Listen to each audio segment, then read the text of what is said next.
Hakasin jam kabakong san penkrea ka Meghalaya banbu ekarin museum ka Nyngkong hakari ha Mawsynram. Kasnong kabalabat ya kanam kum kajaka kabayo abun uslab ha kaperthei. Ka Mawsynram kabayo haduk hajar milimeter uslab ha kashisnam kalong kajaka kabapawnam ha kalyang ka jingjur jong uslab.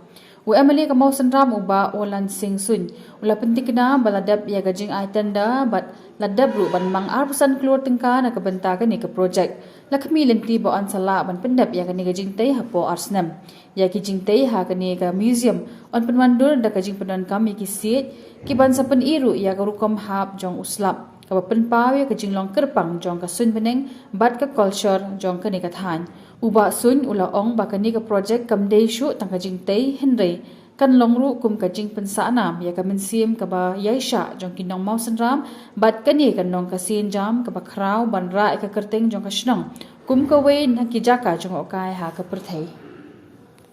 Tender was allotted and the construction work was allotted and tendering process was over. So we expect that the work to be executed very soon. How much amount actually is mentioned? That is 25 crores.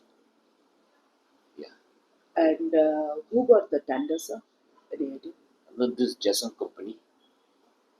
Yes, and she in the joint venture with Shillong Mapu. Shillong that was. Yes.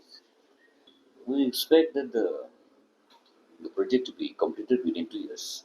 Since the work is allotted, so the contractor has to see that since it is rainy season, once it is convenient, I think we'll start the work very soon. DPR and everything is. Yeah, everything. Because unless we prepare the DPR and DPR was approved, tender sanction cannot be sanctioned. So how is the design, sir? Design is quite okay. You'll see the very. It is intervened with bamboo structure. Mawsynram is the wettest place on earth. So the Rain Museum itself will be like a brand name for Mawsynram. And we will attract a lot of tourists from national and international also. This CCTV camera in every destination spots. But the time will come, I think, once this Rain Museum is completed, once it is functional, I think we have to think to see from the angle of safety also that the CCTV camera should be installed. Okay. Because safety for the tourists and security for the tourists is the main concern.